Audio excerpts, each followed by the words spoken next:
اس سے زیادہ قیمتی چیز وہ ایمان ہے.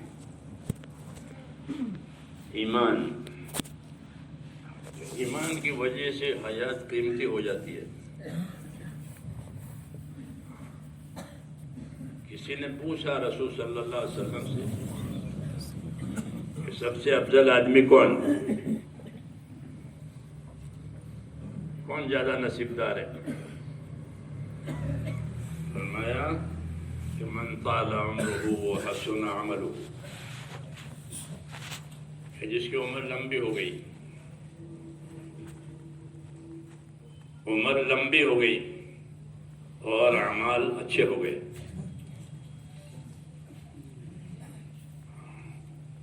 یہ سب سے اچھا ہے.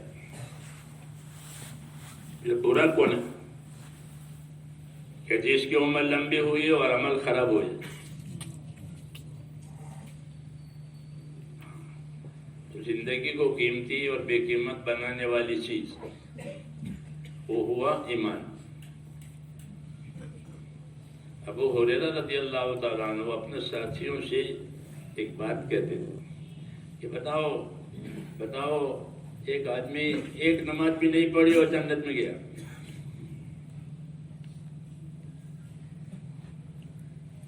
ایک نماز بھی نہیں پڑھی، وہ کہاں گیا؟ جنت میں چلا گیا.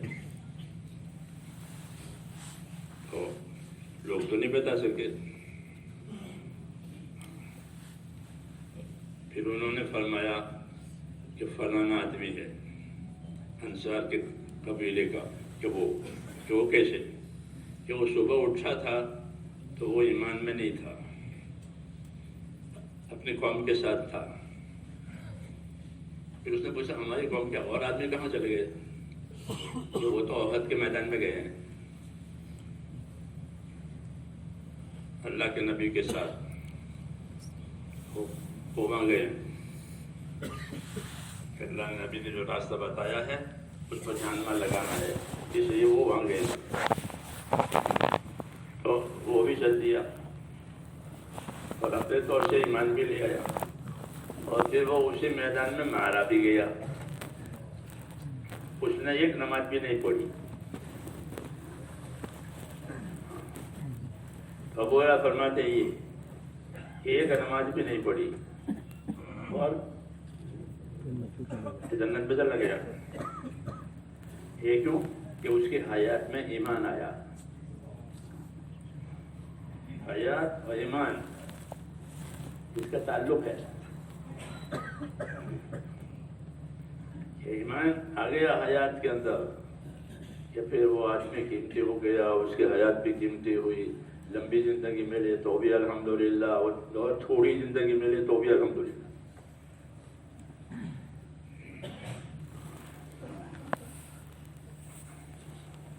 اس لیے ہم کو دعا سکھائی کہ اللہ سے مانگو اللہم آتنی ایمانا لا یرتد، اللہم آتنی ایمانا لا یرتد ویقینا لیس بعدہ کفر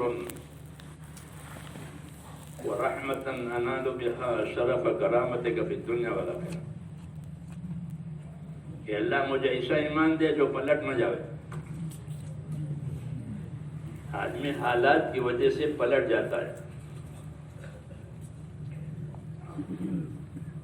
اچھے حالات آئے تو اس میں پھنس گیا، اب چھوٹ گئی نماز، چھوٹ گئی تبلیغ، چھوٹ گیا ذکر. کیوں؟ دنیا آ رہی ہے. کیا آ رہی ہے؟ کہ دنیا آ رہی ہے، مال آ رہا ہے، عزت آ رہی ہے، راحت آ رہی ہے. اس کی وجہ سے پھنس گیا، آگے نہیں بڑھتا، پیچھے جاتا ہے. یہاں تک کہ پھر بعض مرتبہ وہ اپنا دین بھی کھو دیتا ہے. جی ہاں، اس کو میٹھا فتنہ کہتے ہیں. کیسا؟ میٹھا. کہ نعمتیں آئی، راحتیں آئی، اس میں لگ گیا، پیچھے ہو گیا. جیسے مکھی شہد میں آئی، پھنس گئی،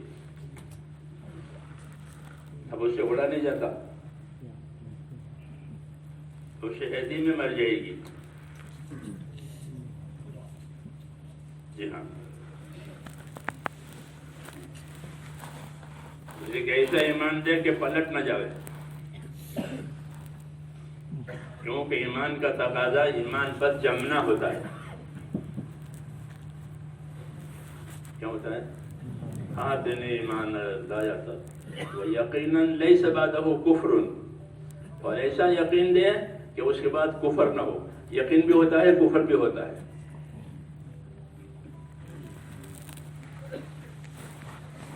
یقین بھی ہوتا ہے اور کفر بھی ہوتا ہے. تو کفر کیوں ہوتا ہے؟ کہ اپنے نفسانیت کی وجہ سے. یقین تو ہے کہ صحیح یہی ہے، صحیح تو یہی ہے، صحیح تو یہی ہے، لیکن کرنا نہیں ہے. اس کا نفس تیار نہیں ہوتا. بہت سے لوگ اور انجیل کے عالم تھے، وہ رسول صلی اللہ علیہ وسلم کو اپنی کتابوں کی وجہ سے برابر پہچانتے تھے کہ یہی ہے وہ آخری نبی، اور ایسا پہچانتے تھے جیسا اپنے بچوں کو پہچانتے ہیں. ایسا پہچانتے ہیں، دیکھتے ہیں کہ یہ وہی ہے. کیوں؟ تو ان کتابوں میں حضور کی پوری نشانیاں بتائی تھی، چہرہ، مہرہ، گال بال سب. وہ دیکھتے کہ ہاں یہ وہی نبی ہے. ان کو اس کا یا پر یقین آتا تھا. ایک دوسرے سے کہتے بھی تھے کہ یہ وہی ہے، پھر ماننا نہیں ہے. یہ یقین کے بعد کفر.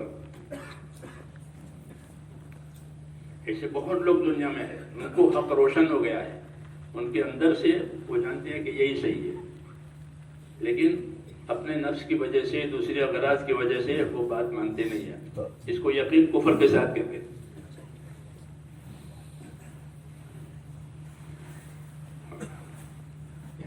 شیطان بھی اسی میں ہے، اس کو بھی یقین ہے، اللہ رسول سب جانتے ہو، لیکن وہ کیا ہے کہ وہ کافر ہے. کفر اپنے انکار کی وجہ سے ہے، اپنے اصرار کی وجہ سے، اپنا تکبر کی وجہ سے ہے.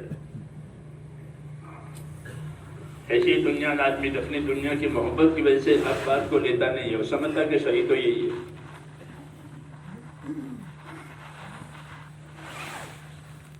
اس لیے کہا کہ یقین بھی اے ہو، اس کے بعد پھر کفر نہ ہو.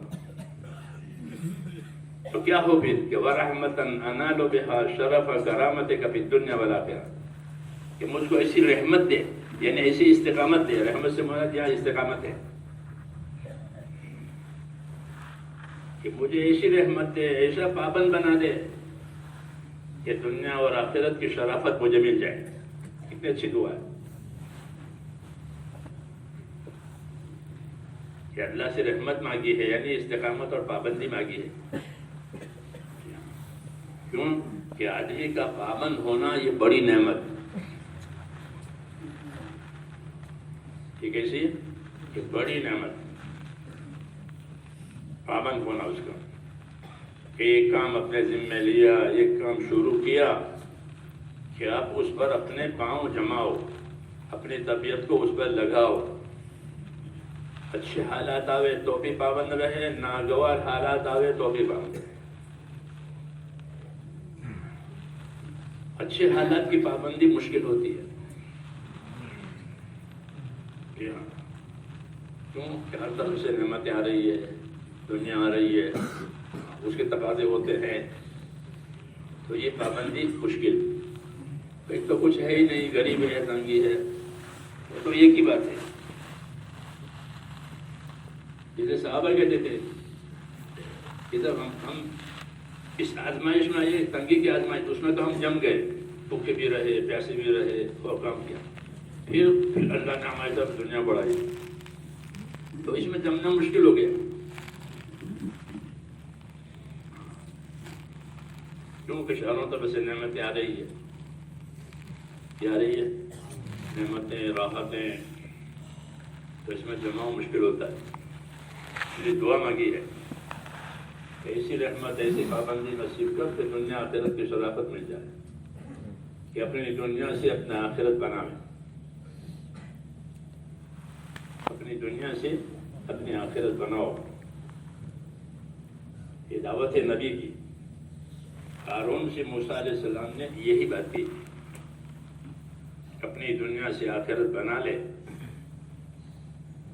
وہ بات اللہ نے ہمارے اوپر اتاری قرآن پاک میں، تاکہ دنیا بھر کے مالدار، دنیا بھر کے سرمایہ دار سب کے لیے ایک ہی بات ہے، وہاں سے لے کر آج تک اور قیامت تک، کہ اپنی دنیا سے آخرت بناؤ، اپنی دنیا سے آخرت بناؤ.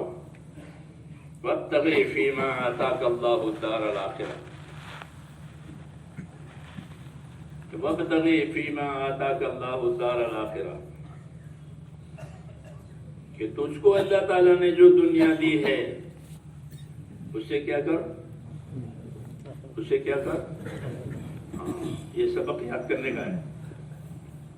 یہ بیان جو ہم کرتے ہیں جماعتوں میں، یہ سبق ہوتے ہیں.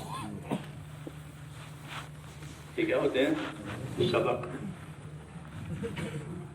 اسے کہتے ہیں ان باتوں کو بار بار سنو، فضائل کو بار بار سنو. یہ سبق ہے تاکہ کام کرتے وقت یاد آ جائے کہ اس کام کے لیے یہ سبق دیا تھا، اس کام کے لیے یہ سبق دیا تھا.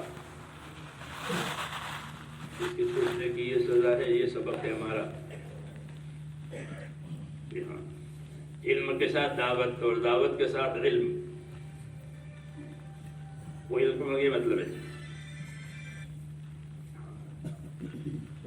صحابہ اس طرح کرتے تھے، جب عمل کرے تو اس کے ساتھ اس کا علم ہے. اس کا کیا علم ہے؟ حضرت ابو بکر رضی اللہ عنہ اسامہ کو اللہ کے راستے میں روانہ کر رہے ہیں. ان کی جماعت ہے، وہ گھوڑے پر سوار ہے اور یہ ان کو روانہ کرنے کے لیے جا رہے ہیں. تو وہ چل رہے ہیں. اسامہ جو ہے 18 سال کا ہے، ابو بکر 60 سال کے ہیں. اسامہ گھوڑے پر ہے، امیر جماعت ہے، اور یہ پیدل ہے. تو وہ درخواست کر رہا ہے کہ امیر صاحب یا تو آپ بیٹھ جاؤ گھوڑے پر اور میں پیدل چلوں، یا پھر ہم دونوں پیدل چلیں. تو کہ نہیں، تو گھوڑے پر ہے، مجھے پیدل چلنے دے، مجھے تو ایک ایک قدم پر ساتھ ہونے کی ملے گی. تو اپنے قدم کا علم ان کو ہے.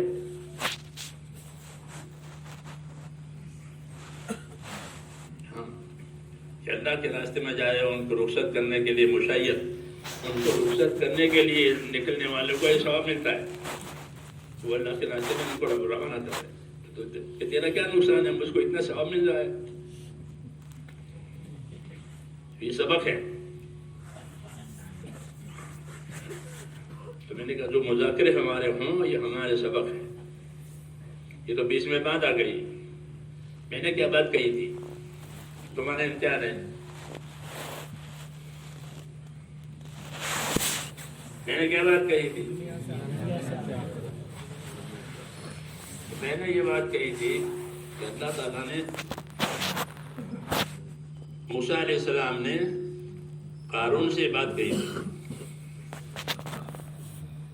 کہ وابتغ فیما آتاک اللہ الدار الآخرہ، تو اس کو اللہ نے جو دنیا دی ہے، مال دیا ہے، اس سے تو اپنی آخرت بنا لے. یہ دعوت ہوتی ہے نبی، ہر نبی کی، کہ اپنی دنیا سے کیا بناؤ. لوگ اپنی دنیا سے دنیا بناتے ہیں. ہاں، تو یہ کھوٹ کا دھندا ہے. اگر ضرورت کے درجے میں ہے تو رحمت ہے، نہیں تو حساب ہے. دنیا سے دنیا بناوے ضرورت کے درجے میں، تو یہ کیا ہے کہ رحمت، حاجت پوری ہو گئی. اس شیخ نے فضائل میں لکھا ہے کہ دنیا کو حاجت کے حساب سے استعمال کرے تو وہ رحمت، کیونکہ حاجت پوری ہو گئی. تو حاجت پوری ہونے سے بہت سہولت ہو جاتی ہے. ہاں، دوسرے کام کی طاقت آتی ہے. اور کہا حاجت سے زیادہ ہے کہ پھر امتحان ہے اور حساب ہے. تو آدمی حساب اپنے ذمہ لے، امتحان میں پڑے یا راحت یا رحمت میں رہے. کہ دنیا حاجت والی ہے تو رحمت ہے، اور اس سے آگے کی ہے تو پھر حساب ہے اور امتحان ہے. فضائل صدقات کو اس انداز سے لکھی گئی ہے کہ بیچ میں پھر بات یاد آئی، نفسوں کی اصلاح کے لیے اس کتاب کو بہت بڑا دخل ہے ہمارے طبقے کے لیے، دیکھنا پڑھ کر کے۔ ایک ہے کہ اپنی اصلاح کے لیے ہم نکلتے ہیں، اپنی اصلاح کے لیے نکلتے ہیں، تو اصلاح کا کیا پروگرام ہے؟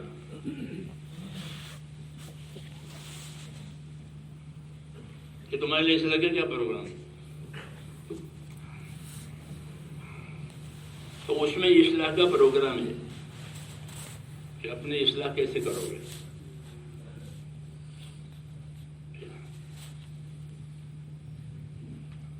اس لیے اس کو بار بار پڑھیں، اس کو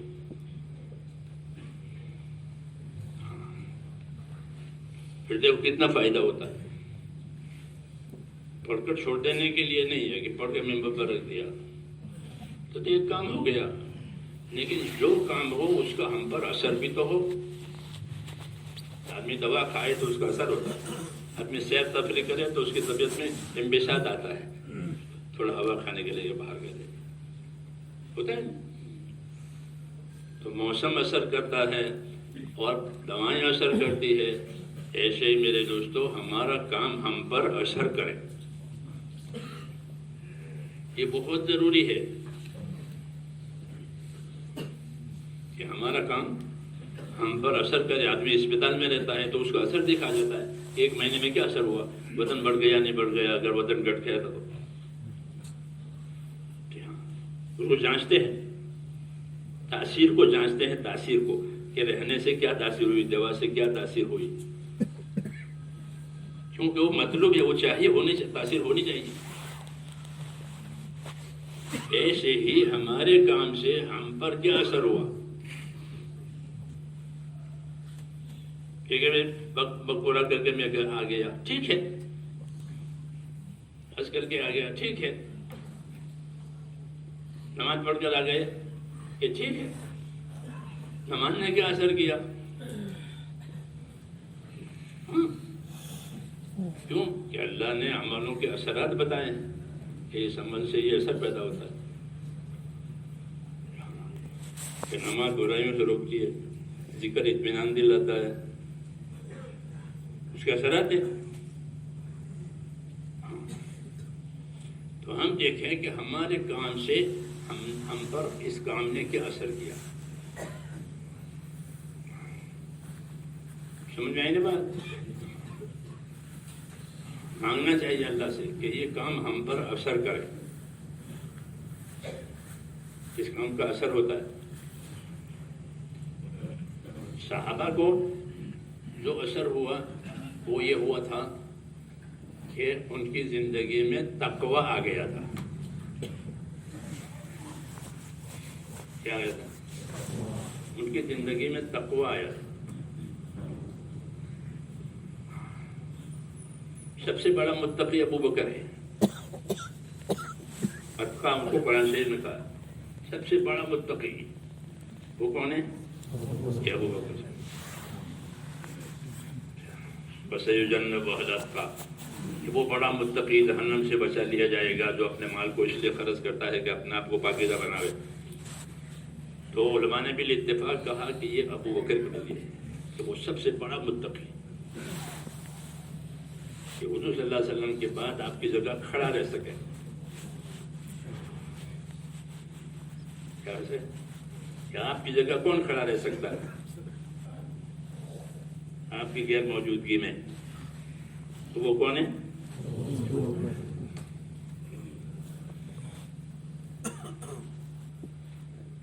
تو ان کو اپنی زندگی میں تقوی ملا، درجہ بدرجہ، وہ اس کو محسوس کرتے ہیں۔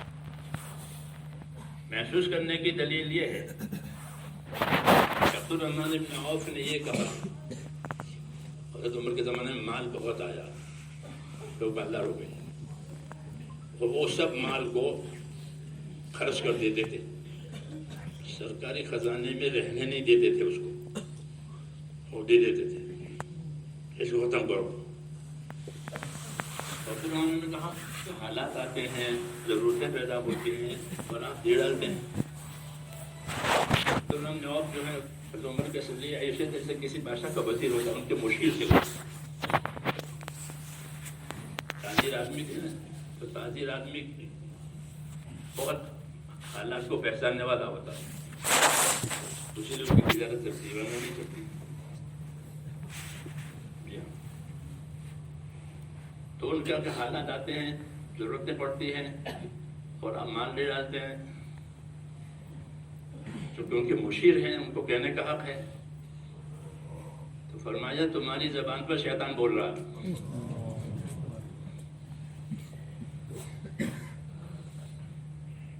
ہم کو اللہ نے تقویٰ دیا ہے،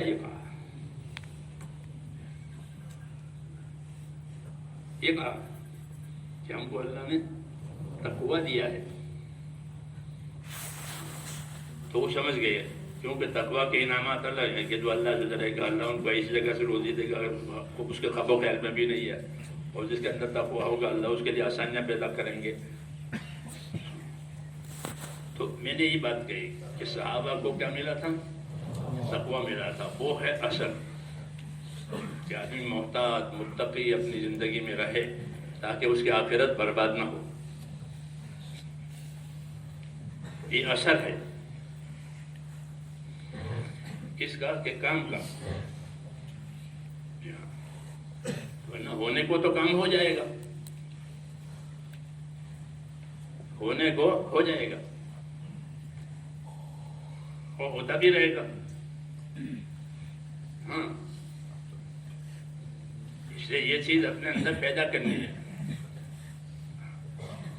تو اس کا کیا نتیجہ نکلے گا؟ کہ اس کا نتیجہ یہ نکلے گا اپنی دنیا سے آخرت بنانا آ جائے گا. ایک قدم بھی رکھا ہے تو سب میرے اس قدم پر اللہ کیا دیں گے. ایک نگاہ بھی ڈالی ہے تو کہ میری اس نگاہ ڈالنے سے اللہ مجھے کیا دیں گے. یا نگاہ ہٹائی ہے تو نگاہ کے ہٹا لینے پر مجھے اللہ کیا دیں گے. کیونکہ اللہ نگاہ کے ہٹانے پر بھی دیتے ہیں، نگاہ ڈالنے پر بھی دیتے ہیں.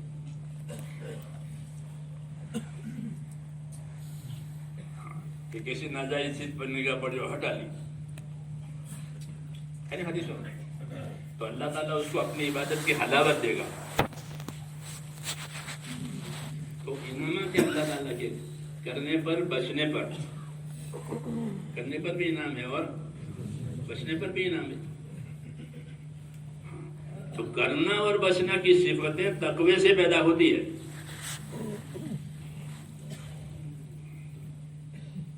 جی ہاں، اس لیے اللہ نے کیا مانگے کہ مجھے اپنا تقویٰ دے، اپنا ڈر دے. تقویٰ کے معنی یہ تو جب یہ ہوگا تو پھر آدمی اپنی دنیا سے آخرت بنائے گا، اللہ کو یاد راضی کرے گا، دین بھی سیکھے گا، دوسروں کو دین بھی سکھائے گا. کیونکہ اس کا تقاضا یہی ہے. اس لیے نبیوں کی دعوت میں ہے کہ اپنی دنیا سے دین بناؤ، دین سیکھ کر کے. مال ہے تو مال سے دین بناؤ، صحت ہے تو صحت تندرستی سے دین بناؤ، ہر حال سے دین بناؤ. تو موسیٰ علیہ السلام کی بات کہنا تھا کہ موسیٰ علیہ السلام نے قارون سے بات کی کہ وابتغ فیما آتاک اللہ الدار الآخرہ، کہ تجھ کو اللہ نے جو دنیا دی ہے اس سے کیا بنا؟ اس سے اپنی آخرت بنا لے. کہ دنیا اس حساب سے بہت قیمتی ہے کہ اس سے آخرت بنتی ہے. ہاں، اور کسی چیز سے آخرت نہیں بنتی، دنیا سے آخرت بنتی ہے اور کسی سے نہیں بنتی، دنیا سے بنتی ہے. جیسے بارش کے پانی سے سب چیزیں اگ جاتی ہے، بارش کے پانی سے سب چیز، ادنا سے ادنا چیز اور اعلیٰ سے اعلیٰ چیز. زعفران بھی پانی سے اگے، جو بھی پانی سے اگے. جی ہاں، اعلیٰ سے اعلیٰ زعفران اور ادنا سے ادنا جو، دونوں کا تعلق پانی سے. تو اپنی دنیا سے آخرت بنانا سیکھنا ہے. اس کے لیے دو چیزیں دی ہیں. کتنے؟ ایک ایمان، ایک علم، ایک ایمان. ایمان کے بغیر کچھ نہیں بنے گا.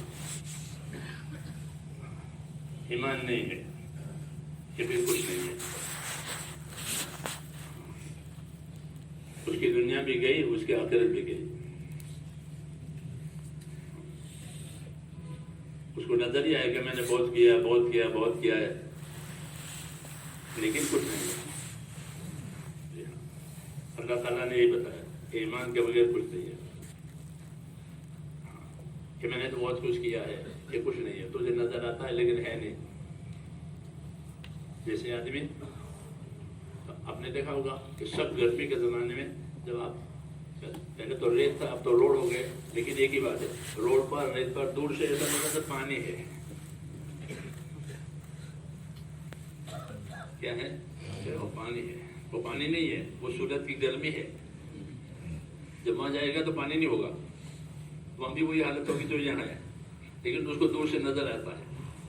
پہلے زمانے میں لوگ جنگلوں میں سفر کرتے تھے، اس کو دور سے ریت میں چمکتا ہوا پانی، وہاں جائے گا تو کچھ نہیں. ایسے اس کا حال ہے کہ اس کو نظر آتا ہے کہ میرا یوں، لیکن جب وہ وہاں جائے گا تو کچھ نہیں ملے گا. آخرت میں جائے گا تو اپنے کفر کی وجہ سے کچھ نہیں ملے گا. اس لیے سب سے بڑی نعمت ایمان ہے آخرت بنانے کے لیے. کیا ہے؟ اس لیے کہتے ہیں اپنے ایمان کو تازہ کرو. کیا کرو؟ اپنے ایمان کو تازہ کرو کہ لا الہ الا اللہ کو کثرت سے پڑھا کرو.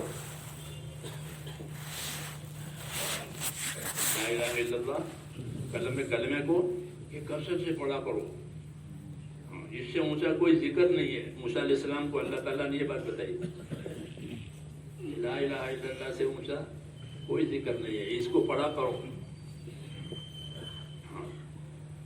تاکہ بار بار کے پڑھنے سے وہ اندر اترے کہ اللہ کے سوا کوئی عبادت کے لائق نہیں ہے، اللہ کے سوا کوئی کام بنانے والا نہیں ہے، اللہ کے سوا کوئی طاقت دینے والا نہیں ہے. کہ جتنی چیزیں ملتی ہیں وہ اللہ سے ملتی ہے، اللہ کے گھر سے نہیں ملتی. جتنی چیزیں ہوتی ہیں اللہ سے ہوتی ہے، اللہ کے گھر سے نہیں ہوتی. اللہ ہی کرنے والا ہے. دوسرے نمبر میں کہ اس ایمان کا اور کلمے کا کیا تقاضا ہے وہ پورا کرو تو ایمان کو ترقی ہوگی. آدمی زمین کے تقاضے پورے کرتا ہے تو زمین سے ترقی ہوتی ہے اس کو.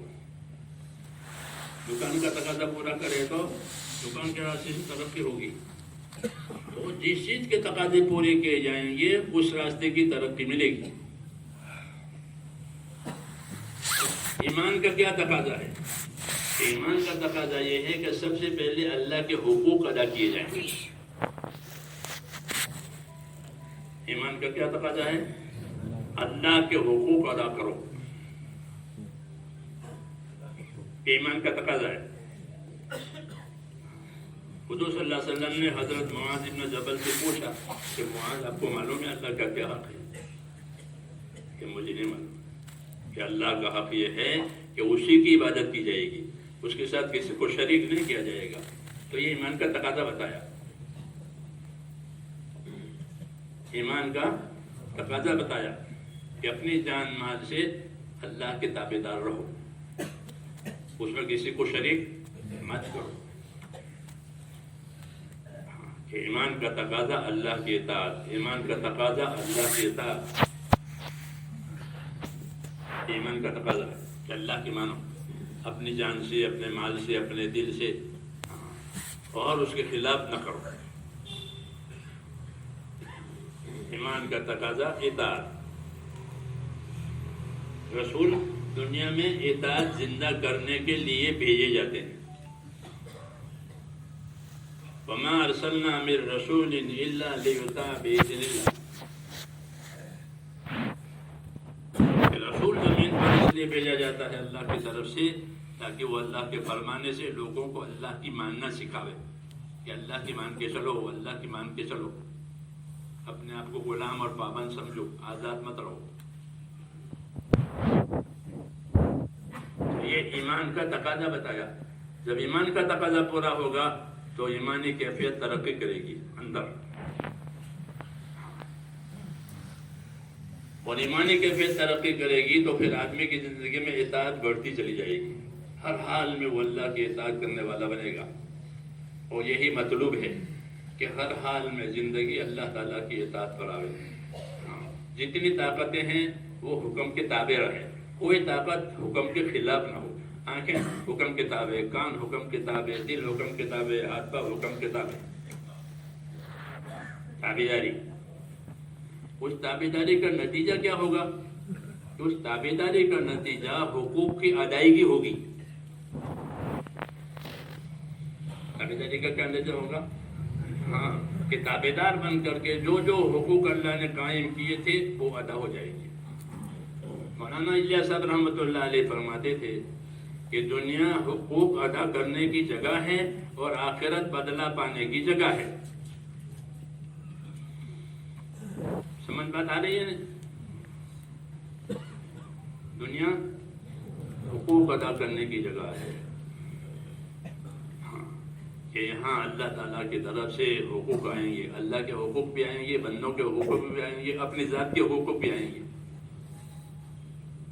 ہر آدمی کا اس کے ذات کا اس کے اوپر حق ہے. پھر جتنے تعلقات ہیں اتنے حقوق ہیں. جتنے تعلقات اتنے حقوق. سب سے بڑا تعلق اللہ سے ہے تو اللہ کا حق سب سے بڑا ہے. وہ کیا ہے کہ زندگی اللہ کی عبادت والی بناؤ، یہ اللہ کا حق ہے، جیسے معاذ بن جبل سے حضور نے فرمایا. پھر جتنے تعلقات، پھر رسول سے تعلق ہے تو رسول کا حق ادا کرو. رسول کا کیا حق ہے کہ ان کا اتباع کرنا ہے. رسول کا کیا حق ہے کہ رسول کا اتباع کرو. انہوں نے جو تعلیم دی ہے، انہوں نے جو بات بتائی ہے، پہنچائی ہے، اس کے پابند بنو. اس کے پابند بنو، اس کو اپنی زندگی میں لا کر کے دوسروں میں چلاؤ. نبی کا نائب، نبی کا ہر امتی نبی کا نائب ہے، کیونکہ امت کو یہ امانت حضور دے کر گئے. جو موجود تھے ان سے کہا کہ تم تو پہنچایا، تم کو تو ملا ہے، تم دوسروں کو پہنچانا. تو ہر امتی نبی کے کام میں نبی کا نائب ہے، یہ حق ہے. تو نبی کی باتیں سیکھے، نبی کی باتیں دیکھو. دنیا کمانے کے لیے دنیا کا علم لیتے ہیں، آخرت کمانے کے لیے آخرت کا علم لو. دنیا کمانے کے لوگ سیکھتے ہیں، ڈگریاں لیتے ہیں اور ہنر سیکھتے ہیں، اس کا کورس پورا کرتے ہیں. جی ہاں، تو دنیا کمانے کے لیے دنیا کا علم، آخرت کمانے کے لیے دنیا کے لیے پھر تو آخرت نہیں کما سکے. ہاں، اس لیے کہا کہ اس کو سیکھو. دنیا کمانے کے لیے دنیا کی چیزیں سیکھتے ہو، آخرت کمانے کے لیے آخرت کی چیزیں سیکھو. ایمان کیا ہے، عبادت کیا ہے، اخلاق کیا ہے، اخلاص کیا ہے، کہ اس کو سیکھو. آخرت بنانے کے لیے آخرت والا علم، اس لیے ایمان دیا، علم دیا، یہ تو بڑی نعمت ہے. اس لیے دین سیکھنا ضروری ہے. دین سیکھنا، ورنہ وہ اللہ کا حق نہیں پہچانے گا، اپنا حق بھی نہیں پہچانے گا اور کسی کا حق بھی نہیں پہچانے گا، کیونکہ وہ اس لائن سے بے خبر ہے. جیسے آج دنیا میں یہی ہے، لوگ اپنے اغراض کو پہچانتے ہیں، حقوق کو نہیں پہچانتے. ہاں، اپنے اپنے غرض کو تو ہر ایک پہچانتا ہے کہ میری غرض ہے، میری حاجت ہے. وہ تو جانور بھی جانتا ہے اپنی حاجت غرض، یہ کوئی بڑی بات نہیں ہے کہ اپنے حاجت کو پہچانا، اپنے حاجت پوری کرنے کا طریقہ پہچانا تو ٹھیک ہے، تو اس سے حاجت پوری ہو جائے گی. لیکن مقصد تو حاصل نہیں ہوگا.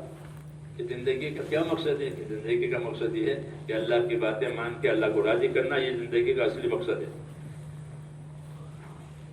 کہ اللہ نے تم کو اپنی عبادت کے لیے پیدا کیا ہے، یہ مقصد بتایا، تو وہ تو حاصل نہیں ہوگا. اس لیے دعوت دے کر کے ان کو ان غلطیوں میں سے نکالا جاتا ہے کہ تم غلط راستے پر ہو، کہ اپنے اپنی غرضیں پوری کر رہے ہو، اپنے حاجتیں پوری کرو، اپنے راحت کی طرف میں، کہ اس کو تو راحت کو اتنے درجے میں رکھو جتنی ضرورت ہے. باقی زندگی کہ باقی زندگی تو اللہ تعالیٰ کا نے جو باتیں بتائی ہے اس کے لیے ہے. اس لیے نبی اس کی دعوت دیتے ہیں، یعنی اس کا نفع نقصان سمجھاتے ہیں. دعوت میں نفع نقصان سمجھایا جاتا ہے، پروگرام نہیں سمجھایا جاتا، فقط نفع اور نقصان سمجھایا جاتا ہے کہ اس کا کیا نفع ہے، اس کا کیا نقصان ہے. اور وہ نفع جو نبی بتائیں گے وہ غیب میں ہے، سامنے نہیں ہے. دنیا کی چیزوں کا نفع سامنے ہوتا ہے، تجربے میں ہوتا ہے. اور دین کی باتوں کا نفع تجربے سے بھی نہیں ملے گا، وہ غیب میں ہے. کیا ہے؟ اس لیے کہا کہ اللہ کی باتوں پر، غیب کی باتوں پر یقین لاؤ، اور یقین کرو گے تو پھر یہ راستہ آسان ہو جائے گا.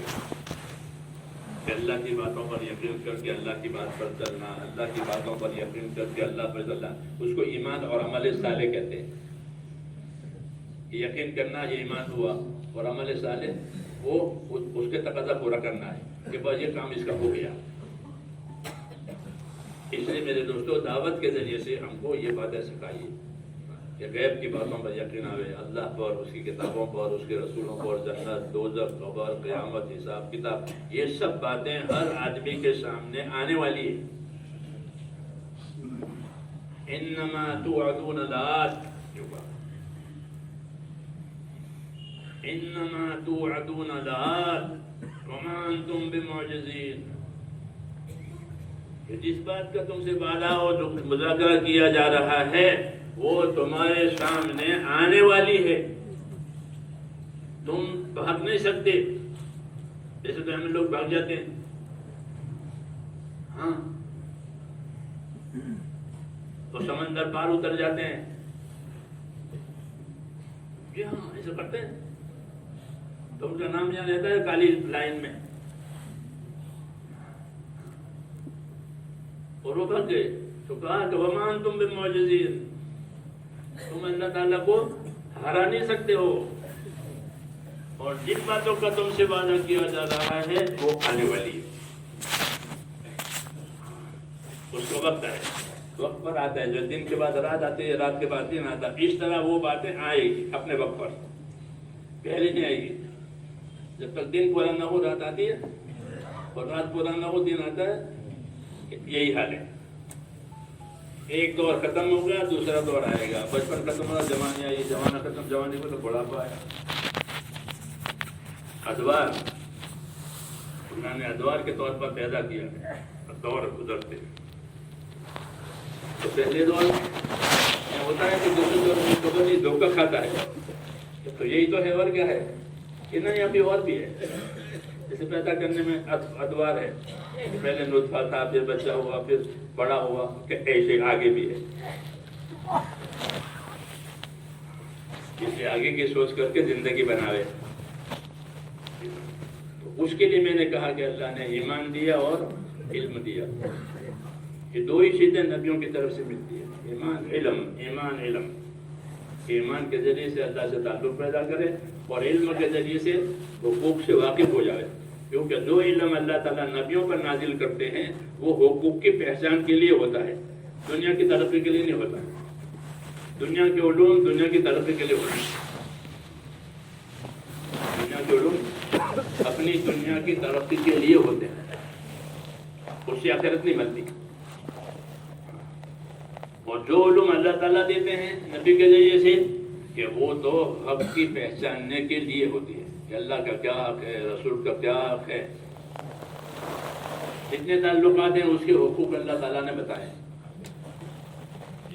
سب سے بڑا تعلق اللہ سے ہے تو اس کا حق بڑا، وہ عبادت کا ہے.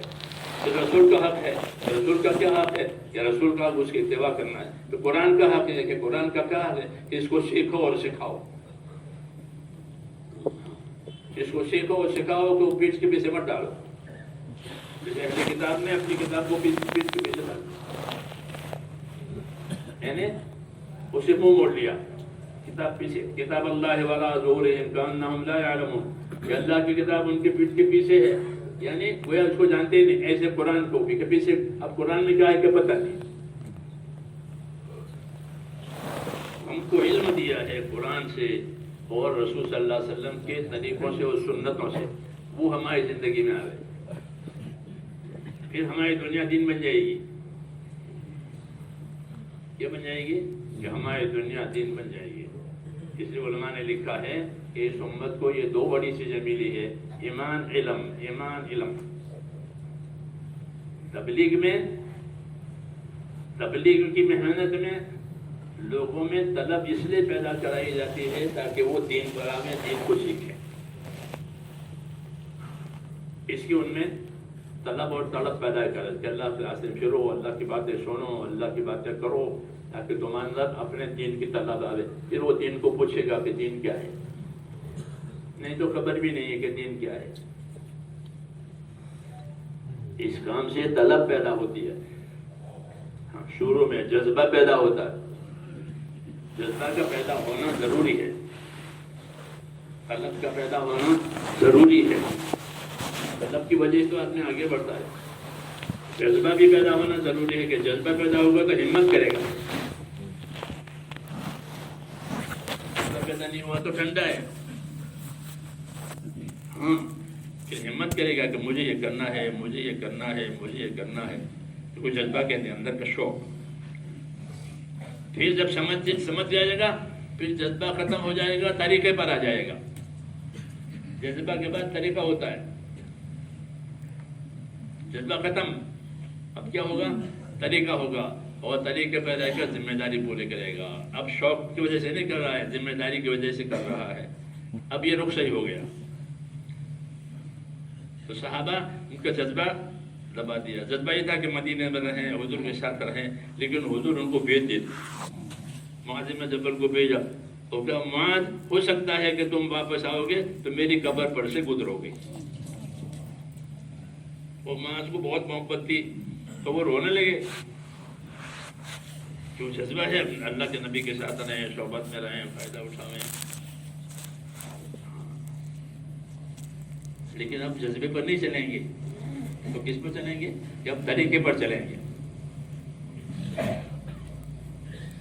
یہ اس کام میں ہوتا ہے، جذبہ پیدا ہوتا ہے. یہاں کے جذبہ پیدا ہونا اچھا ہے، کام کی ہمت کرے گا، لیکن جذبے کے تابع نہیں ہوگا. دین طریقوں کا نام ہے، دین جذبے کا نام نہیں ہے. دین کس کا نام ہے؟ کہ دین طریقوں کا نام ہے. ہاں، یہ دین میں طریقے ہیں، شرائع اس کو کہتے ہیں. دین میں شرائع ہیں، طریقے ہیں. جی ہاں. تو اب جذبہ ہو نہ ہو طریقے پر رہے گا. جو تقاضا آئے گا وہ پورا کرے گا. بیٹھنے کو کہیں گے تو بیٹھ جائے گا، چلنے کو کہیں گے تو چلا جائے گا. اور کوئی جذبہ نہیں ہے. اب تو ایسا ہے کہ جیسے کہ کسی جانور کو لگام دے دی اور لگام دوسرے کے ہاتھ میں ہے. جس کے ہاتھ میں لگام ہے وہ جہاں لے جائے وہاں جائیں گے. تو مومن کیسا ہے؟ کہ مومن ایسا ہے کہ جیسے اونٹ کہ جس کے ہاتھ میں اس کے نقیل ہو، اس کے پیچھے عقیدہ انقاد ہو، اتنا اس کو کھینچ کے لے جائے وہاں. وہ اونٹ اتنا طاقتور اونٹ ہے، وہ ہو جاتا ہے پیچھے پیچھے. کہ مومن ایسا ہے کہ جہاں اس کو اللہ لے جائے وہاں جائے گا. جو اللہ کا ہے وہ کرے گا. ہاں کہ یہ صحیح صفت آ گئی. یہ صفت فرشتوں کی صفت ہے کہ فرشتے وہی کرتے ہیں جو اللہ انہیں کہتا ہے، وہ اس سے بچتے ہیں جو اللہ انہیں منع کرتا ہے. وہ صفت فرشتوں والی ہے، وہ ان میں آ گئی کہ اب جو کہیں گے وہی کریں گے. مشورے سے ہے تو مشورہ کریں گے کہ تمہیں چلنا ہے تو چلیں گے، کہ تمہیں بیٹھنا ہے تو بیٹھ جائیں گے. اپنے اختیارات نہیں ہے، جو حکم ہے وہ کریں گے. کہ اب اطاعت آ گئی. تو کہتے ہیں کہ اپنی محنت کرو اور ایسی محنت کرو کہ یہ محنت ہمارے اوپر اثر کرے. دوا اثر کرتی ہے تو یہ محنت کیا اثر کرے گی؟ کہ یہ محنت دو طرح کے سے اثر کرے گی. ایک اثر یہ محنت یہ کرے گی کہ اندر اللہ کا خوف پیدا ہوگا. ہاں کام کا اثر ہے یہ. جیسے آپ میں خوف تقویٰ پیدا ہوا، خوف پیدا ہوا، تو اس کام سے بھی اندر خدا کا خوف پیدا ہوتا ہے. سنتے بھی ہیں، کرتے بھی ہیں، دعوت بھی دیتے ہیں، دعا بھی مانگتے ہیں، کرتے ہیں اللہ کے راستے میں. یہ بنیادی کام. تو اس سے کیا ہوگا کہ اندر ایک اللہ تعالیٰ کا ڈر اور ایک بوجھ اندر پیدا ہوگا. وہ بوجھ اسے چلائے گا. اسی کے لیے اس کو بڑھاؤ. کیا کرو؟ اس کو بڑھاؤ کہ یہ بڑھتا رہے. جب یہ بڑھتا رہے گا تو پھل بھی دیتا رہے گا. پودا بڑھنا شروع ہو گیا تو اب پھل آئیں گے. پھر اس کا بڑھنا بند ہو گیا تو پیلا پڑ جائے گا, پھر سوکھ جائے گا, تو کام چھوٹ جائے گا, تو اس کے اثرات ختم ہو جائیں گے. کام چھوٹ گیا تو اس کے اثرات ختم ہو جائیں گے. روٹین میں رہ جائے گی بات, رواج میں. اس لیے کہ اس میں جان پیدا کرو کہ بار بار اس کو کرنے سے, بار بار اس کو اللہ سے مانگنے سے, اس کے پابند رہنے سے اندر ایک چیز بنے گی, اور اس کے ذریعے سے اللہ کی اطاعت آئے گی. پھر اطاعت اس کو جان اور مال کو صحیح استعمال کرنے میں مدد دے گی. اس لیے اطاعت کا تعلق علم سے ہے کہ پوچھو تو جانو تاکہ اطاعت صحیح ہو جائے. اطاعت صحیح کرانے کے لیے علم دیا ہے کہ نبی دنیا میں آ کر کے اللہ کا علم ہی دیتا ہے, اور اس علم سے اللہ کی اطاعت کی جاتی ہے. فرائض کو فرائض سمجھ کر پورا کرنا, حرام کو حرام جان کر اس سے بچنا, دین کی ضرورت سمجھ کر اس کے اوپر اپنی جان مال لگانا. یہ تین باتیں ہوتی ہیں. یہ تین باتیں ہوتی ہیں دین کی ذمہ داریوں میں, کہ اپنا ایمان اپنا تعلق اللہ تعالیٰ سے اتنا بناؤ کہ وہ تمہیں اللہ کے فرضوں کے لیے تیار کرے, کہ کوئی چیز اللہ نے فرض کی ہے کہ ہم اسے کریں گے, ہم اسے کریں گے. اللہ کا حق ہو وہ فرائض, بندوں کا حق ہو وہ فرائض, جو چیز اللہ نے فرض کی ہے کہ وہ ہم ادا کریں گے, اور جو چیز اللہ نے حرام کی ہے ہم اس سے اپنے آپ کو بچائیں گے. سمجھ میں آئی بات؟ حرام سے نہ بچے تو پھر تو سب غارت ہو گیا. ہاں, اتق المحارم تکن عابد الناس, فرمایا اتق المحارم تکن عابد الناس, کہ تو حرام سے بچ جا پھر تو خدا کا سب سے بڑا عبادت گزار ہے. تو حرام سے بچنے کی طاقت پیدا کرنی پڑتی ہے. اللہ کے داسی اس راستے کا ایک اثر یہ بھی ہے کہ جب آدمی اس میں اپنے آپ کو صحیح اصولوں چلائے گا تو اندر ایک اللہ کا ڈر پیدا ہوگا, جس کی وجہ سے وہ اپنے آپ کو حرام سے بچائے گا. اچھی صحبت, اچھی محنت, اس کا یہ اثر ہوتا ہے کہ حرام سے بچنا, فرضوں پر قائم ہونا, حرام سے بچنا, اللہ کے فرضوں پر قائم رہنا, اور دین کے تقاضے کا پورا ہونا. یہ تین باتیں ہیں کہ کام میں اپنے آپ کو لگا کر کے اپنے اندر یہ صلاحیت پیدا کی کرو کہ وہ تمہیں اللہ کے فرضوں پر کھڑا کرے. کہ نماز یہ تو فرض ہے, تندرستی ہو, بیماری ہو, سفر ہو, حضر ہو, وہ تو فرض ہے, اس کو ادا کیا جائے گا. زکوٰۃ ہے کہ وہ فرض ہے, وہ غریب کی ضرورت نہیں ہے, وہ اللہ کا حق ہے. زکوٰۃ کیا ہے؟ کہ اللہ کا حق ہے. اللہ نے یہ حق واجب کیا ہے کہ اتنا ہمارے نام پر دے دو. تو غریب کی ضرورت سمجھ کر زکوٰۃ نہیں دینی ہے, بلکہ اللہ کا جو میرے اوپر حق ہے اس امانت میں, وہ مجھے ادا کرنا ہے. مولانا الیاس صاحب فرماتے تھے, میرا جی چاہتا ہے کہ ہماری جماعت کا ہر آدمی اپنے زکوٰۃ پوری پائی ادا کرے. وہ ادا ہوتی نہیں ہے زکوٰۃ کے معاملے میں. ہاں, لوگوں کے رجحان بہت ٹھنڈے ہیں کہ پوچھتے ہی نہیں علماء سے کہ زکوٰۃ کی کیا صورت ہے, کس کو دینا ہے, کتنا دینا ہے, کب دینا ہے, کون سے مال میں زکوٰۃ ہے. فضائل صدقات اس لیے لکھوائی گئی, پانچوں ارکان کے فضائل, جو کوئی پانچوں ارکان فرض ہے, کلمہ, نماز, روزہ, زکوٰۃ, اس کے فضائل لکھوائے ہیں تاکہ یہ اپنے دین میں صحیح ہو جائے گا ارکان ادا کر کے. تو فضائل تو سنائے ہیں، اور مسائل چونکہ انفرادی چیزیں ہر آدمی کے حالت کے حساب سے مسئلہ کھڑا ہوتا ہے، تو وہ اپنا مسئلہ پوچھے. تو زکوٰۃ کہ زکوٰۃ ادا کرے، یہ اللہ کا فریضہ ہے، خالی غریب کا حق نہیں ہے. لیکن زکوٰۃ کے بارے میں کہ زکوٰۃ کے بارے میں لوگوں کے رجحانات ٹھنڈے ہیں، پورے نہیں ہیں. اس لیے زکوٰۃ پوری ادا نہیں ہوتی، کیونکہ اگر زکوٰۃ پوری ادا ہو جاوے تو کوئی بھی مسلمان غریب نہ رہے.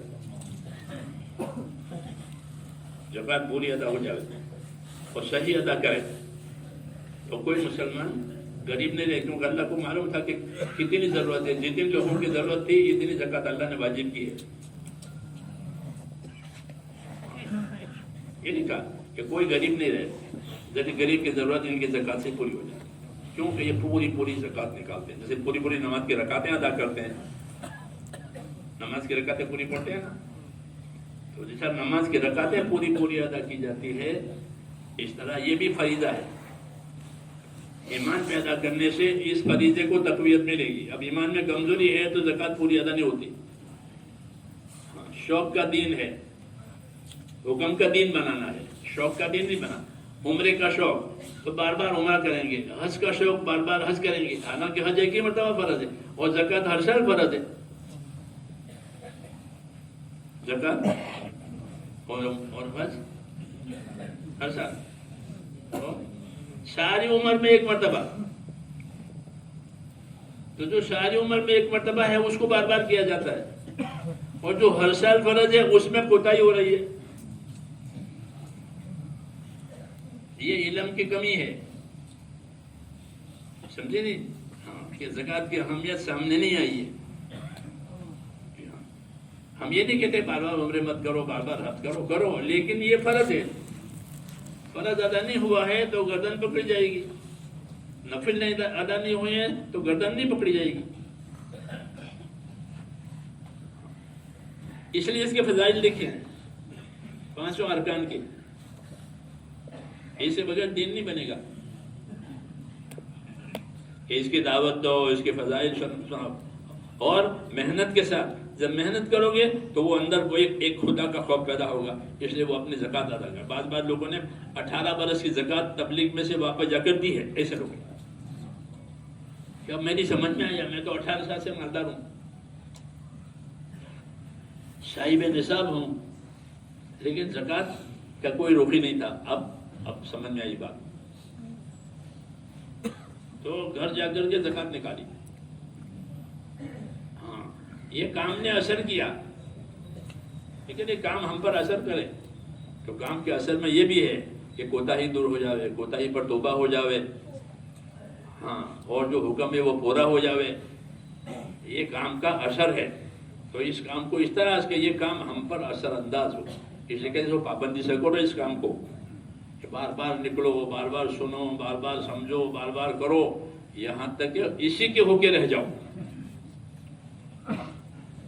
کام کے ہو کے رہ گئے، بس یکسوئی ہو گئی اس کام کے لیے. ادخلوا فی السلم کافہ، اپنے دین میں پورے داخل ہو جاؤ. کیسے؟ پورے داخل، بس کچھ ادھر کچھ ادھر، ایسا نہیں ہے. اپنے دین میں پورے آ گئے، پوری پابندی کہ اللہ تعالیٰ آپ پورے دین کے برکات اتارے گا. برکتیں اترتی ہیں، نصرتیں اترتی ہیں. کیا اترتی ہیں؟ برکتیں اترتی ہیں. برکتوں کا ظہور پہلے ہوتا ہے. حضور صلی اللہ علیہ وسلم کے پیدا ہوتے برکتیں ظاہر ہو گئی تھی. ہاں، پیدا ہوتے ہی برکت ہو گئی. جو عورت آپ کو دودھ پلانے کے لیے لے گئی تھی اس کی برکتیں ہو گئی، اس کے روزے برکت ہو گئی، اس کے جانوروں کے لیے آسانی ہو گئی، پریشانیاں دور ہو گئی. تو برکتوں کا ظہور ہوتا ہے اس کام میں، دین کے کام میں. جو بھی دین کا کام ہو کہ اس میں بڑی برکتیں ہیں، بشرطے کہ صحیح کیا جائے اس کو. تو برکتوں کا ظہور پہلے ہوتا ہے ترغیب کے لیے. کس کے لیے؟ ترغیب. مولانا علیہ صاحب میں نئے آدمیوں کو ترغیب دو، برکتیں بتاؤ. کہ یہ برکت ہوگی، یہ برکت ہوگی، برکت تو وہ برکت کے شوق میں کام کرے، پھر جب ذمہ داری سمجھے گا تو برکت کے شوق میں نہیں کرے گا، اپنی ذمہ داری پوری کرنے کے لیے کرے گا. اب آیا راستے پر کہ برکتیں بتاؤ ان کو کہ برکتیں ہوگی روزی میں، برکت ہوگی عمر میں، برکت ہوگی اولاد میں، برکت ہوگی زندگی میں، اور برکت دے کر اللہ دنیا کے مسئلوں کو آسان کرتے ہیں. یہ برکت کا اثر ہے، یہ برکت کا اثر ہے کہ تھوڑے اسباب تھے لیکن اللہ نے برکت دے دی تو اسی سے کام ہو گیا، کسی سے مانگنا نہیں پڑا، اللہ نے اسی میں سے کام بنا دیا کہ برکت ہو گئی. تو برکت کا اثر ہوتا ہے کہ دنیا کے مسائل اور مشکلات اس کی وجہ سے آسان ہو جاتے ہیں. تو ایک تو دین کے کام کی وجہ سے برکتوں کا نزول ہوتا ہے، اور جب دین کے تقاضے پورے ہوتے ہیں تو نصرتیں اترتی ہیں. دوسرے نمبر میں نصرت، برکت بھی ہے، نصرت بھی ہے کہ نصرتیں اترے گی، اللہ کی مددیں اترے گی. تو مدد جب نصرت اترے گی تو کہ دین کے کاموں کے لیے راستے کھل جائیں گے. کیا ہو جائیں گے؟ رکاوٹیں ہوتی ہیں دین کے کام میں، اپنے نفس کی طرف سے بھی، ماحول کی طرف سے بھی، مختلف طرف سے رکاوٹیں. راستہ نہیں ہے حق کے لیے، راستے لوگوں نے بند کر رکھے ہیں. پھر کہ اللہ تعالیٰ جب اس کے دین کے لوگ تقاضے پورے کریں گے اپنی ذمہ داریوں کے سمجھ کر کے، تو اللہ تعالیٰ ان رکاوٹوں کو ہٹائے گا اور راستہ کھلے گا، نصرت آئے گی. تو نصرت میں ایک اثر یہ ہوتا ہے کہ رکاوٹ دور ہو جائے گی. نصرت میں دوسرا اثر یہ ہوگا کہ اصل کام کو ترقی ملے گی، اس کے ماننے والے بہت ہو جائیں گے، اس کے چاہنے والے بہت ہو جائیں گے. اس کے کہ اگر یہ کام جو بھی لوگ کریں گے اللہ تعالیٰ ان کی مدد کرے گا، وہ کام اللہ کی مدد سے چلے گا، ہماری طاقت سے نہیں چلے گا، ہماری طاقت سے نہیں چلتا کام، بلکہ کام کیسے چلتا ہے؟ صرف اللہ کی مدد سے چلتا ہے. ہاں، ہماری اپنی ذمہ داری پوری کرنا، اپنی طاقت کے مطابق کام کرنا، یہ مدد کے آنے کا سبب بنے گا. ورنہ اصل تو دینے والا، جیسے آدمی کی کھیتی کہ اس کا سبب دانے ڈالے، محنت کی، ورنہ اصل اگانے والا، پھل لانے والا، موسم لانے والا وہ تو اللہ. سمجھ میں آئی نا بات؟ اس لیے کہتے ہیں اس کام کو اللہ پر نظر کر کے کیا جائے گا کہ اللہ اس کام کا مددگار ہے، اللہ نے ہم کو حکم دیا ہے، جب اس کا حکم پورا کریں گے تو وہ مدد بھی کرے گا. یہ پکی بات ہے. اب ایک مسئلہ آئے گا، وہ ہے شیطان کا کام. کہ شیطان اول تو کام کرنے نہیں دیتا ہے، اور وہ اپنی دنیا کے نقصان سے انسانوں کو ڈراتا ہے. یہ نقصان ہو جائے گا، یہ نقصان ہو جائے گا، پھر اس کا کیا ہوگا، اس کا کیا ہوگا. یہ سوالات وہ ڈالتا ہے دل میں، حدیثوں میں. راستہ نہیں بتاتا کیونکہ دشمن ہے. دشمن کیسے راستہ بتائے گا؟ ان شیطان لکم عدو، یہ کہا کہ شیطان بے شک تمہارا دشمن ہوگا. شیطان بے شک تمہارا دشمن، اس لیے اللہ نے اسی طرح کہا ہے کہ شیطان بے شک تمہارا دشمن ہے. دشمن راستہ بتائے گا؟ یہ دشمن راستہ نہیں بتاتا، وہ تو راستہ روکتا ہے. تو یہ راستہ روکتا ہے کہ اس قسم کی الجھنیں اور سوالات دلوں میں ڈالتا ہے. اس کا کیا ہوگا، اس کا کیا ہوگا، اس کا کیا ہوگا. جی ہاں، اب وہ الجھ گیا سوالات کی وجہ سے. یوں ہو جائے گا، نقصان ہوگا، جان مال کا، بچوں کا کیا ہوگا. تو پھر کہ اس کو روک، اس کی روک کے لیے اللہ نے یقین کی دولت دی ہے. کیا دی ہے؟ تو کیا ہوگا کہ جو اللہ چاہے گا وہ ہوگا. قُل لَن يُصِيبَنَا إِلَّا مَا كَتَبَ اللَّهُ لَنَا. اے نبی کہو کہ وہ ہوگا جو ہمارے اللہ نے چاہا ہے. جو اللہ نے چاہے وہ ہوگا. اور کیا ہوگا؟ یہ سکھایا کہ وہ کہ یہ ہوگا، یہ ہوگا. کیا ہوگا؟ جو اللہ نے لکھا ہے وہ ہوگا. وہ تو ہر حال میں ہوگا. میں نہیں جانتا اللہ نے کیا لکھا ہے، اس لیے میں اس کے پیچھے نہیں پڑتا. مجھے تو وہ کرنا ہے جو اللہ نے حکم دیا ہے. دو باتیں، اللہ کا حکم، اللہ کا لکھا ہوا. تو اللہ کے لکھے ہوئے کا علم ہم کو نہیں دیا ہے. 5 منٹ کے بعد کیا ہوگا آپ کی زندگی میں بتاؤ گے کہ نہیں؟ لیکن تمہیں 5 منٹ کے بعد کیا کرنا ہے وہ بتائیں گے کہ ابھی مکروہ وقت نکلنے میں 5 منٹ باقی ہے. تو آپ کیا کرو گے؟ بولو کہ 5 منٹ انتظار کریں گے تاکہ مکروہ وقت نکل جائے. تو 5 منٹ کے بعد تو حکم بتایا ہے، 5 منٹ کے بعد کے حالات نہیں بتائے ہیں. یہ سمجھنا ہے کہ ہم کو حالات کا علم نہیں دیا ہے، حکم کا علم دیا. کیوں کہ حکموں پر چلانا ہے. کہ جس لائن پر چلانا ہوتا ہے اس کا ڈائریکشن دیا جاتا ہے، اس کی رہبری کی جاتی ہے. اور جس لائن پر نہیں چلانا ہوتا اس کو بند کیا جاتا. بند ہے یہ راستہ، لکھتے ہیں کلوز، بند.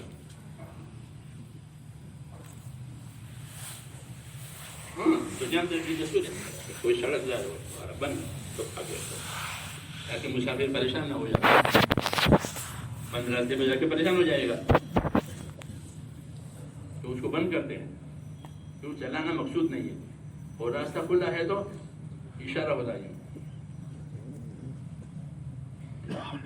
اللہ کی یہ ترتیب ہے کہ جس راستے پر چلانا ہوتا ہے اس کے اشارے، اس کے حکم، اس کی فضیلت، اس کی برکت دیتے ہیں.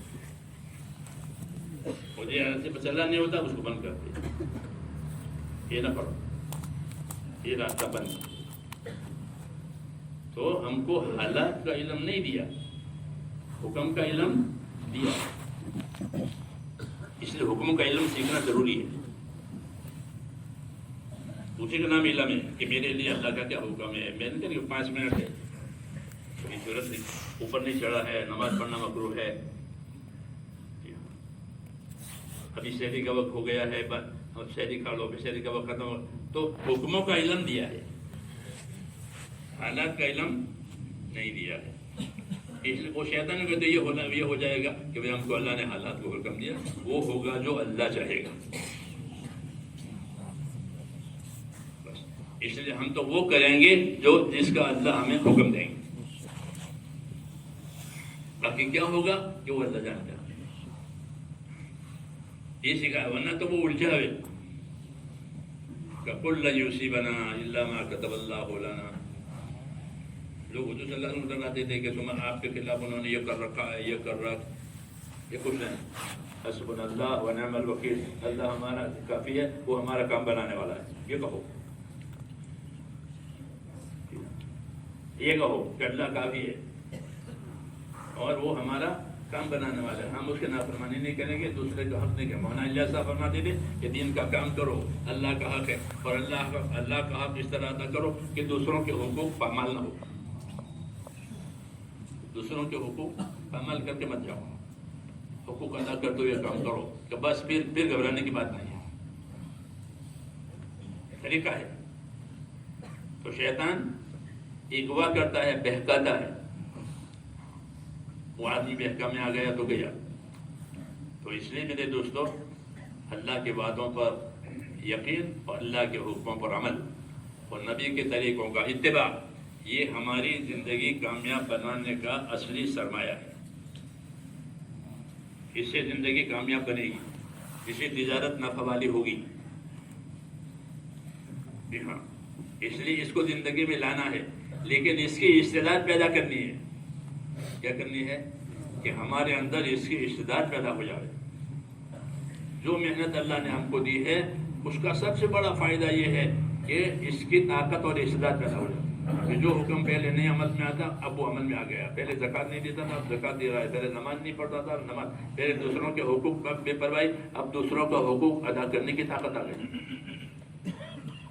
سے مریض کہ اس کی دوا بھی ہے، ورزش بھی ہے. دوا بھی کراتے ہیں، ورزش بھی کراتے ہیں. دوا بھی کہیں اور یہاں پر ورزش کرو، ہاں تھوڑا چلا کرو. جی ہاں، تو حکم بھی محنت بھی، حکم بھی محنت بھی، دوا بھی ورزش بھی. حکموں کی محنت کے ساتھ، تو پھر اس حکم کی طاقت پیدا ہوگی. اور محنت نہیں ہوگی تو کہ حکم کو صحیح مانے گا مگر چلنے کی طاقت نہیں پیدا ہوگی. سوتا رہے گا، اذان بھی سنے گا. اذان سن کے سو گیا، کیوں کہ اٹھ کر آنے کی طاقت نہیں ہے. اتنا ایمان نہیں ہے کہ راحت چھوڑ کر کے حکم پورا کرے. اور جب طاقت آئے گی تو اپنے وقت پر نماز بھی پڑھے گا، اپنے وقت پر تہجد بھی پڑھے گا، سب کچھ کرے گا. یہ طاقت اللہ دیتے ہیں محنت کی وجہ سے. اب سیکھے گا، پوچھے گا یہ حلال ہے، یہ حرام ہے، اس کا کیا حکم ہے. کیا طاقت آئی حرام سے بچنے کی. پہلے حرام میں پڑھنے کی لالچ کی وجہ سے حرام میں پڑھتا تھا، اب خوف کی وجہ سے حرام چپ رہا ہے اندر کہ یہ میں نے کیا ہے، یہ میں نے کیا ہے. اب توبہ بھی کرے گا کہ اندر طاقت پیدا ہو گئی ہے. اسی کو فرمایا والذین جاہدوا فینا لنہدینہم سبلنا، کہ جو ہمارے راستے کی محنتیں کریں گے ہم ان کو اپنے راستے کی رہبری کریں گے. سبل کی رہبری کریں گے. لنہدینہم سبلنا.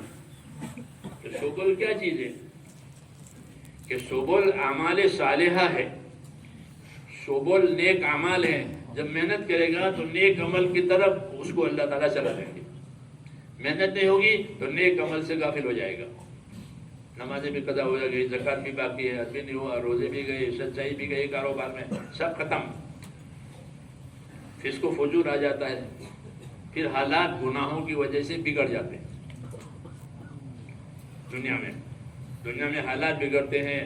اگر حالات میں توبہ ہو گئی تو آخرت کے عذاب سے بچ جائے گا، ورنہ دنیا کے حالات بھی بگڑیں گے، آخرت بھی بگڑے گی.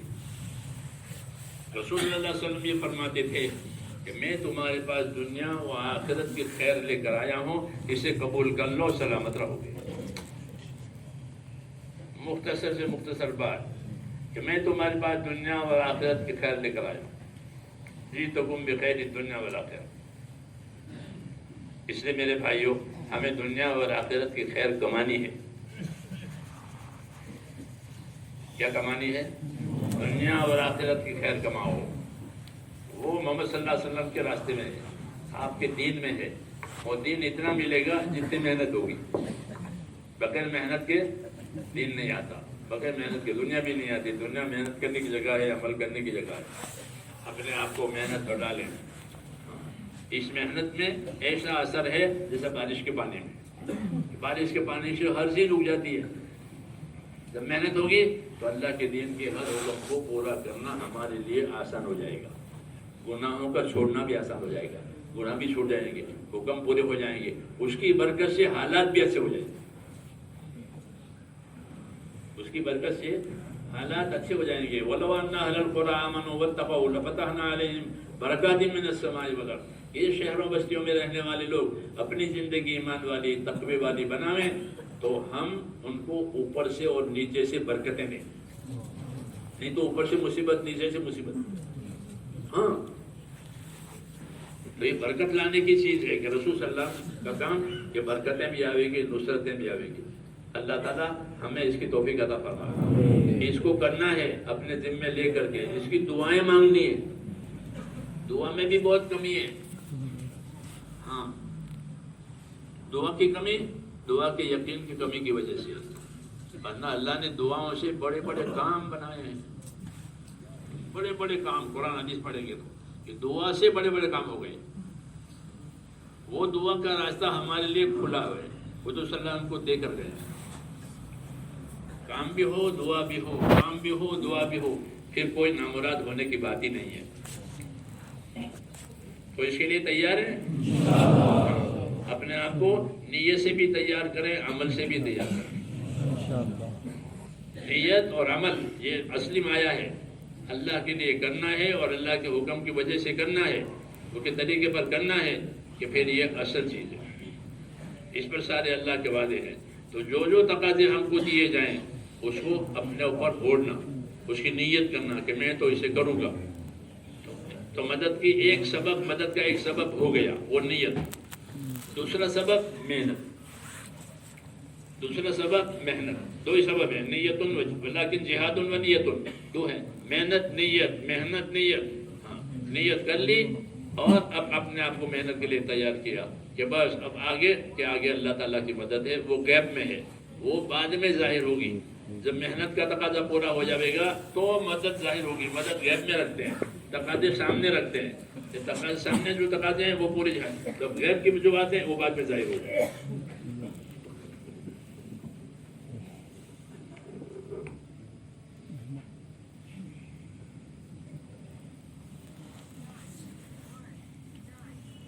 تو اس کے لیے تیار ہیں؟